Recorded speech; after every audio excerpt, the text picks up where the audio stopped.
Assalamualaikum warahmatullahi wabarakatuh. Anak-anak, hari ini kita akan melanjutkan pembelajaran tematik kita.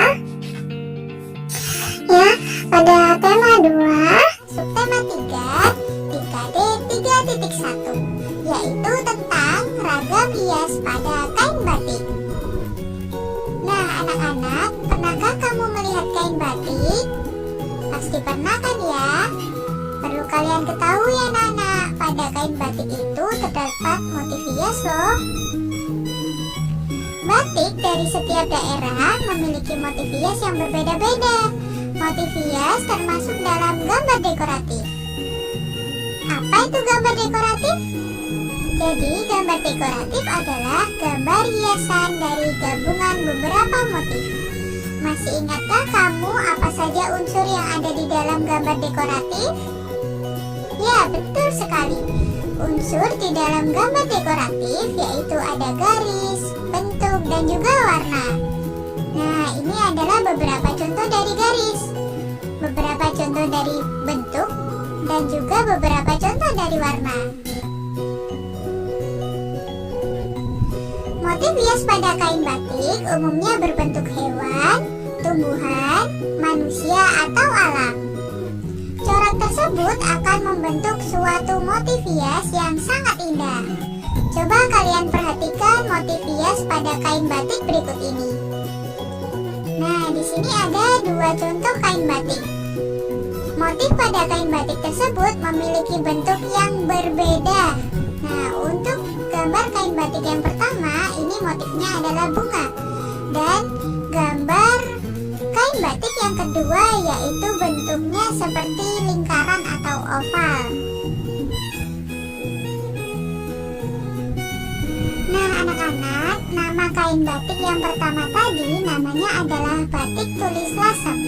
Batik tulis lasem ini memiliki ciri khas motif berbentuk tumbuhan dan bunga. Nah, sedangkan gambar kain batik yang kedua tadi namanya adalah batik kawung. Batik kawung ini menggunakan bentuk geometris. Dalam membuat motif hias seperti pada kain batik digunakan pola ragam hias.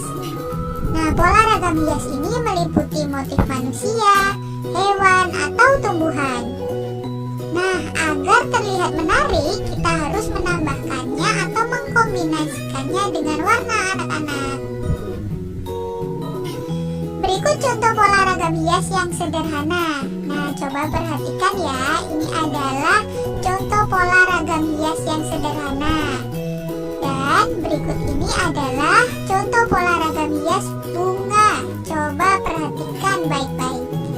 Nah, ini adalah contoh pola ragam hias yang bentuknya bunga. Oke, selanjutnya kita akan belajar tentang motif hias berbentuk tumbuhan pada karya seni. Bentuk motif hias ada pada karya seni berupa yang pertama ada kain, yang kedua ada guci, yang ketiga ada piring, yang keempat ada lemari, yang kelima ada rumah adat, dan lain sebagainya. Bisa kalian perhatikan kan? Banyak sekali motif hias yang ada pada masing-masing karya seni berikut ini. Nah, mari kita mengenal jenis motif hias. Jenis motif hias itu ada 2 anak-anak. Yang pertama ada motif hias geometris, dan yang kedua ada motif hias non-geometris. Apa itu motif hias geometris? Nah, jadi motif hias geometris adalah motif hias yang menggunakan unsur-unsur garis dan bidak yang disusun berulang-ulang hingga membentuk motif yang menarik. Nah, contohnya ada pada batik kawung yang berasal dari daerah Yogyakarta.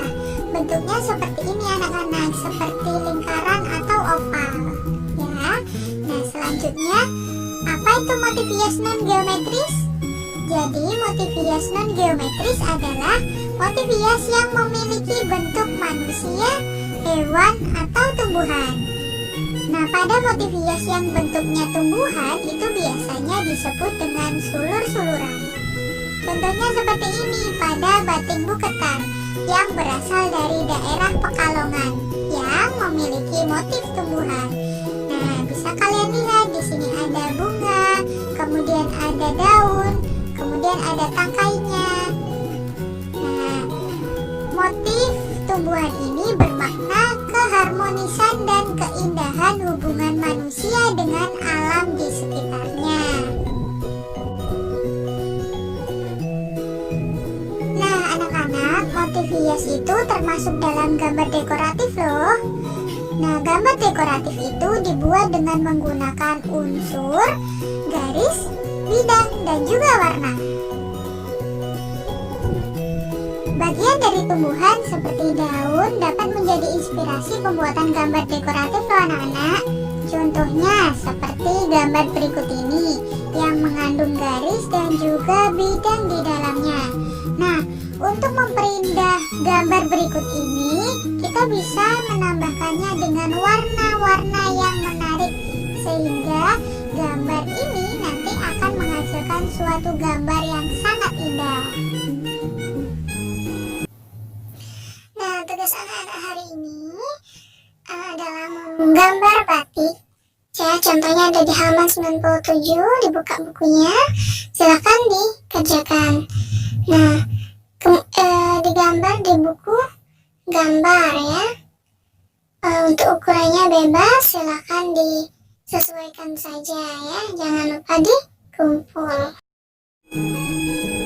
Wah anak-anak, alhamdulillah pembelajaran kita hari ini sampai di sini dulu ya. Makasih atas semangat kalian dalam belajar. Semoga pembelajaran kita hari ini bisa bermanfaat untuk kita semua. Sampai jumpa di video selanjutnya ya. Assalamualaikum warahmatullahi